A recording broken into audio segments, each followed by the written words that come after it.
Hello, everybody, and welcome to the final Tour Pro Talks of the summer. I'm Genevieve White, travel and tourism copywriter and coach, and I'm absolutely delighted to have Connie with me today, Connie Boutger-Sauvon of Terra Ventures Hub. Hello, Connie. Hello, Jenny. Pleasure to be here. Oh, it's lovely to have you with us. So I'm going to say a quick few words about Connie, but I'm going to keep it fairly brief because we've got absolutely loads to talk about today. And then we'll, I've got a question for the audience as well. So Connie is the co-founder of Terra Ventures Hub, which is a women-led company specialising in community-led tourism across the UAE and 10 other destinations. So before we get really stuck into talking about Connie and the work she does with Terra Ventures Hub, I've got a quick question for the audience. So as usual, it would be lovely if those who are watching, if you can say who you are, where you're watching from, what do you do, and also if you could answer this quick question. So when you hear the phrase community tourism, does the UAE come to mind? So a quick yes or a no, and maybe a reason for your answer if you've got time as well, would be fantastic.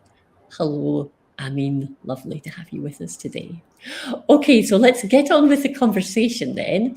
So, Connie, if we could maybe just begin by talking about this perception issue with the UAE. What do you think is the gap between what people think about the UAE and what actually exists?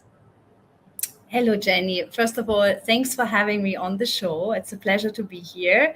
Oh, you're welcome. It's very difficult to gauge what I think the perception issue might be, but most certainly I believe it has a lot to do with how the destination, the country has been positioning itself in terms of marketing over the last, I shall say, 3 to nearly 4 decades. The tourism boards, particularly of Dubai and also Abu Dhabi, have done an amazing job in putting the spotlight on the country, on the region. They have been promoting the destination in terms of all its superlatives that they are, the tallest building, the only 7-star hotel, lots and lots of superlatives. And that's what people have come to know Dubai for, and that's what it stands for, which is great, and as a destination, the UAE as a whole. But there's more to the country. There are 5 other emirates that many people, first of all, don't know much or anything about it. And besides that, perhaps the promotion of the superlatives that the country is known for, and quite rightly so, has overshadowed the other part to the country, which is more the culture, or it's more linked to the culture, to the people who live here, the Emiratis. So I think that is really the perception gap, that people think of the country as being grand, everything is superlatives. There is a lot of wealth here, which is true. And community tourism is naturally connected more with the developing world, with countries where there's a lot more economic gain from tourism development. So usually those two don't really connect together here. So that's why people tend to be surprised when we say there is community tourism in the UAE, if that answers your question. Yeah, I mean, it does answer it's a brilliant answer to my question. And it's, yes, certainly before we met, Connie, before we started to have conversations, the UAE would never have been on my radar as the kind of place that I would like to visit. And that's something that has really changed since meeting you. Now, we've already got some comments and hellos and questions. So hello to our wonderful Tour Pro Talks audience. So lovely to have you here with us today for the last session of Tour Pro Talks. Let's say hello to some folk now. I don't think it's giving too much away to say Connie, this is Connie's first ever LinkedIn Live. She was just a little bit nervous before we got started. So I know this is the best audience, the best LinkedIn Live audience in the world. So please do show your support and encouragement for Connie, but she's doing an amazing job so far. I'm sure you will all agree. So hello, we've got Joseph from Tanzania. Oh, hello, Yolanda. Lovely to see you here from Jordan. And here's Hazel. Hello from sunny Dublin. Small business owner offering tours. And she doesn't associate UAE with community tourism. I suppose it's a lack of seeing information on my part. I always saw it as a luxury holiday destination. So that's very much backing up what you said there, Connie, isn't it? Yeah, yeah. Yeah. And we've got Teresa from Kenya as well. Hello, Teresa. Hello, everybody. Okay, so in terms of the misconceptions that you were speaking about there, I mean, is this something you've always been aware of, that tourism operators have had this perception of the UAE, or is this something that you've come to realize more gradually over time? I'd say I've come to realize more gradually, quite frankly speaking, because I've been in my bubble of living and working in the UAE for nearly 30 years, and community tourism for me is something that I have always been associated with and involved with, worked in. But it never crossed my mind that it wouldn't necessarily be something that the rest of the world would connect to the UAE. So it's been more gradually when I was talking to tour operators, international tour operators from other parts of the world. And I've been chatting at conferences, trade fairs, and so on, asking them whether they actually thought that there was community tourism in the UAE. And the answer was straightforward, no. I would say a good 99%, perhaps. So that is really something that got me then thinking. And then I digged a little deeper, and I checked, or I looked at, established tour operators leading the field of community tourism, and none of them had the UAE in their portfolio. They may have the neighboring country, the Sultanate of Oman.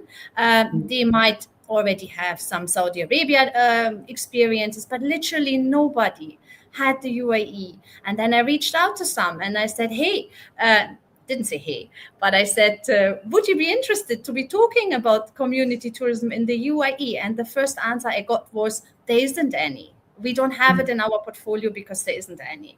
That's really when I realized there is a big job that needs to be done. So we have community tourism here, and that's part of why we're here today. But very few people know about it. And I believe it was just also mentioned in the comments.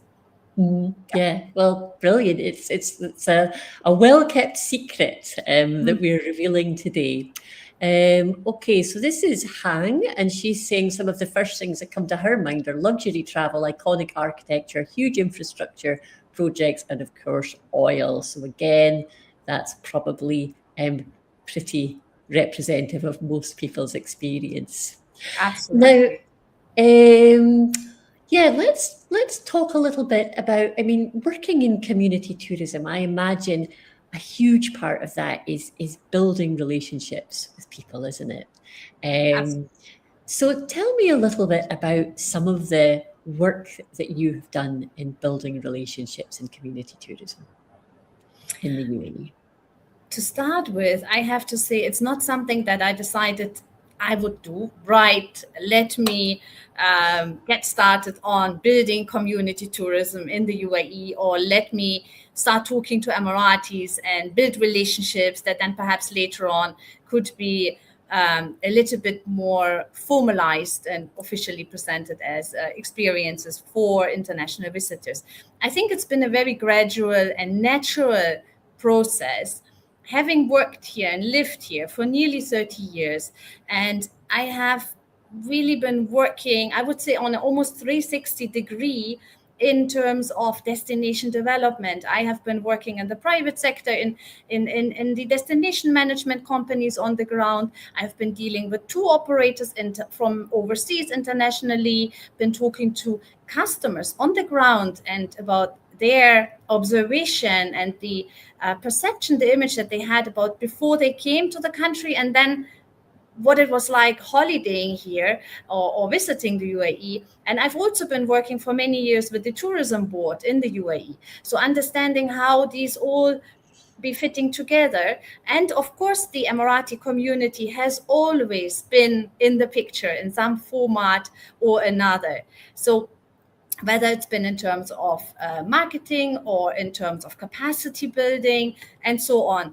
And I don't remember, but it's been many, many years ago when a family reached out to us from a bit more of a rural area, a little bit off the beaten path in the UAE. And they said, we are interested to host visitors. And I was quite puzzled. And I said, oh, wow, somebody is approaching us for that. So it went beyond the regular desert safari or visiting Burj Khalifa, which didn't exist back in the days, or it was Burj Al Arab that everybody came to see. So we went and we started talking. And that is at least 15 years ago, perhaps closer to 20 years ago. And we started talking and we were invited into the home. And never really was the commercial component there. It was very much getting to know each other and building this trust. And we've been ever since in good terms, and obviously the relationship has grown over the years and it's become stronger. And we've seen, we've been there for each other and many community members throughout the challenging days as well as the good days. One lady, one female host whom we're working with, she got really ill at some point. So we went to see her in the hospital with a bunch of flowers. There was no commercial intention behind. It was really just building this relationship, or that's what we understood is what we are doing. It's almost like you're becoming friends with somebody. Everything is very, very personal. And then somebody else got a baby, so we went to see the baby and so on. So it's this kind of relationship building that doesn't happen overnight. It's a long process. It's building trust, and this is, I think, how I've been working in this field over the years. But of course, always connected also to tourism and tour operators. I think that's an absolutely lovely approach. It just really, it really speaks to me, that whole idea of building the friendships, building the connections. It's ultimately all about that, you know, the human element, really, isn't it? I'm really interested, and I'm sure the audience are really interested as well, listening to you talk about the Emirati people inviting, opening up their homes, because for so many people, the idea of, you think of these kind of walled communities that tourists would never be able to get into. So I wonder if you could tell us just a little bit about like one of those experiences, entering an Emirati home. What's it like? First of all, it's really, really genuine. So while obviously all these experiences, they have a certain format, because otherwise in true Emirati and Arabian hospitality, we have a gentleman here from Jordan who I'm sure can confirm that. In true Arabian hospitality, if you don't put a time to something, you would just be sitting there for hours having tea, coffee, and so forth, which is beautiful. But in touristic terms, sometimes you also need to structure it a little bit. So it's a fine line between the two. So in all our houses and homes that we visit, we take people to, it's usually a very warm welcome, depending on the family. They are taken to the family home. It's not something, a little house on the side that's been fabricated or set up just for tourists. No. It's the gates open, and then they all have this big courtyard inside, behind the wall, so to speak. And then depending on the size of the group, perhaps there's a little bit of a gathering outside where bread is served and some Emirati snacks and tea and coffee. And then at some point, people are welcomed into the house. And obviously the lady, it's predominantly ladies, actually, now that I think about it, leading the programs. We do have some men as well. They're talking about their family, their upbringing, their homes, really. And then it's an intercultural conversation, and it naturally unfolds, because the moment guests are welcomed, they may be a little bit hesitant in the beginning, and it's a lot about cultural etiquette. So people are usually accompanied by tourist guides who already talk about the culture and the do's and don'ts in a way before entering. So people have a general understanding, and the beauty about the hosts is that they are very, very welcoming. They're very approachable. They wouldn't be doing this if they weren't. And they break the ice. It's actually usually the hosts who break the ice, who start talking. And obviously we promote small-sized tourism, small groups. So we don't normally take a 50-seater, coach load of people inside. We can, and we've done it, but it's not necessarily the preferred approach. And because it's a small group, it's intimate, the interaction flows naturally, and depending on who's there and who's doing the talk, which host, the topic might also be very varied and go and diverse and goes in different directions. And then usually we actually have to say, okay, we will need to wrap it up. But then some groups, we have several variations of programs. They would stay back and they would have a traditional Emirati meal. It could be a lunch, it could be breakfast, or it could be dinner. It is very, very normal. And one experience, a very recent one, crossed my mind. Last month, we were at a family home with a group of tourists, and the lady welcomed us, and we sat down and we had our lunch and we were talking and so forth. And then at some point, unannounced, the husband walked in. Salam alaikum, alaikum salam. Hello, everybody. How are you? Greetings exchanged. And then he just took a seat in the same dining room that we were in, and he had can't remember, it was lunch. And he had his lunch, totally unbothered by the presence of this group. So this is just to say that it's not staged. They go about their daily lives. And I think this is the beauty of these kind of experiences.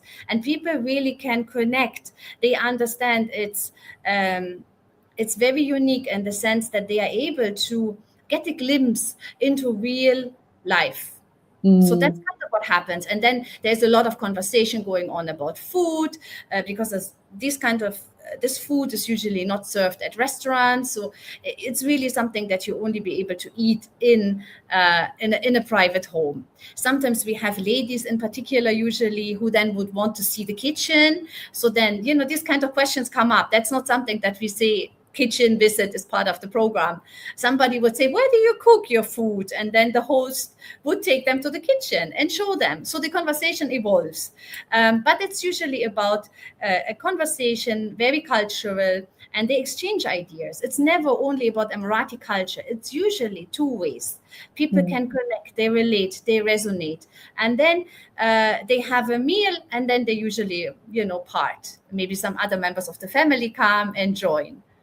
There's just so much about that sounds absolutely wonderful. The bonding over food, the fact that it's a very organic experience, that, if they're interested in seeing where the food is prepared, they can just get shown there. The sort of relatable slice of real life, the husband coming in and just sitting down and having his lunch. I mean, these are all of the sorts of things that really do bring about connection, because although you're somewhere very, very different, where the food's different, the climate's different, we've all got things like people coming in, family members coming into our houses and interrupting things and making themselves lunch. So I can just really picture it as just being a really wonderful experience. Now, we've got some audience comments coming in. We love your comments, so do keep them coming.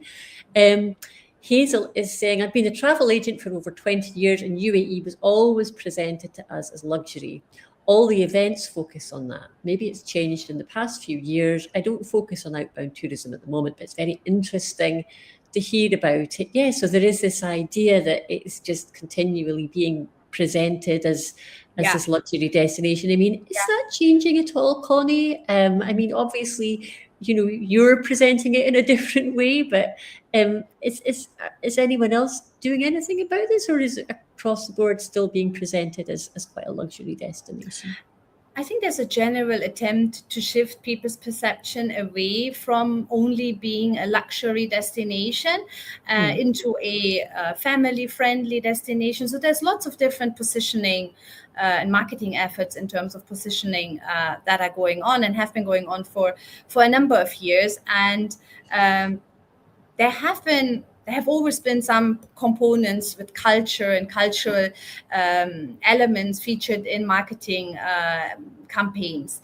But what I would like to say is that when tourism boards in particular present the UAE culture, or even tourists when they arrive or when they visit the UAE, and this we've seen it across all the Emirates in the last few years, there is something called a heritage village, which is some form of a setup of little stalls in the open air, where you will have a grandma doing the knitting, another one cooking. So it's a display. It's an open display or live demonstration of activities related or connected or representing the Emirati culture.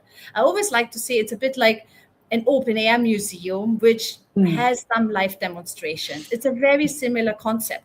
People come in, and obviously it's a grander space, it's set up, there are toilets, everything is checked from a health and safety perspective, very important. So people come in, and then they're ushered through almost like a gallery in a museum, and they are spectators. They are watching. They are not being invited in, and they are not participating. So there is some form of presentation about the UAE culture, to come back to Hazel's point, but it's very much as a presentation, I would say, rather than an active immersion or really getting to learn more about the culture. And if I come to a heritage village without a guide and nobody explaining anything to me, and there's no interpretation, it can be quite difficult sometimes to understand what each one of these handicrafts stands for, or what they're actually doing, or what is this haris thing which looks like porridge,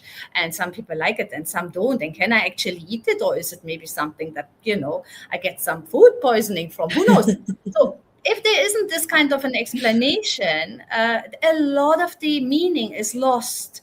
So what we are saying is that this has always been how the UAE culture has been presented, but there's more to it. There is a deeper layer, and a real layer in terms of connecting. And when you speak to people in their homes, on their farms, in their majlis, and you share stories. This lady may have visited Europe, and then there is perhaps a guest from Europe somewhere, and they connect. They talk about what she's seen in Europe, and they say where they are from, and so forth. These kind of interaction, cultural exchange, is something that you don't get in a more staged or formal setup. But there has always been some part of representation of the UAE culture. But I would like to say that perhaps it's been on a more shallow level, if I may say.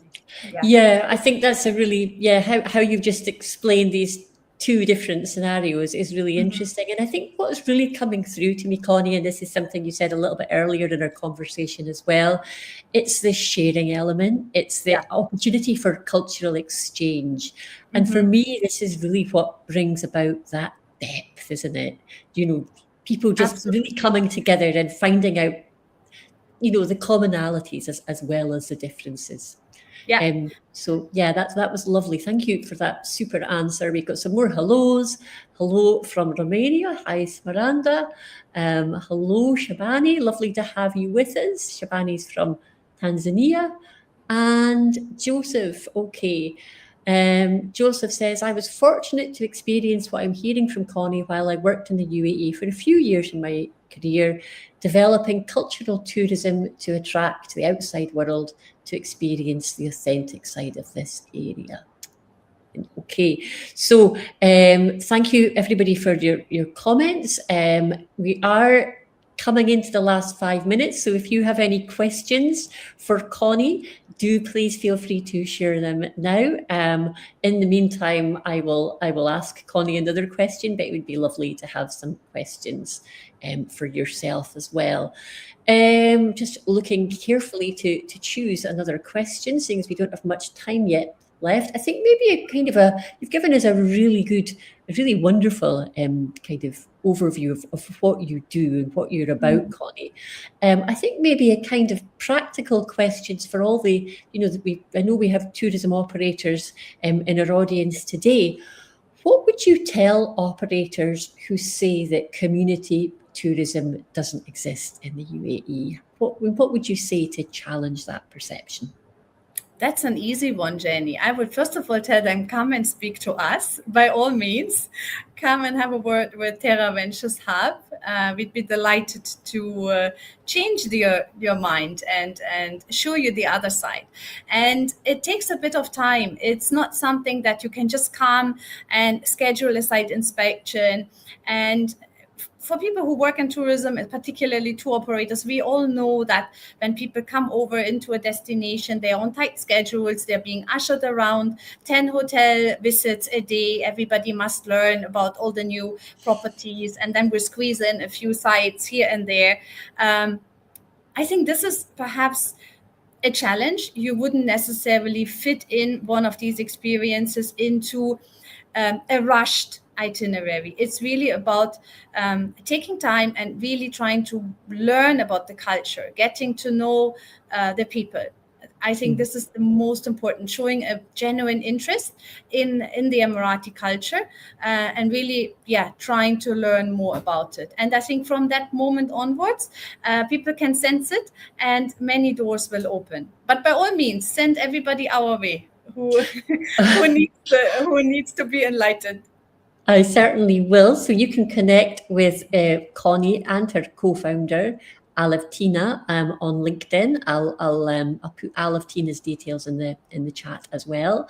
Also follow their page, Terra Ventures Hub. We'll put that in the comments section as well. Also, Connie, I do believe you and Alevtina are going to be at Latitude next week. Is that correct?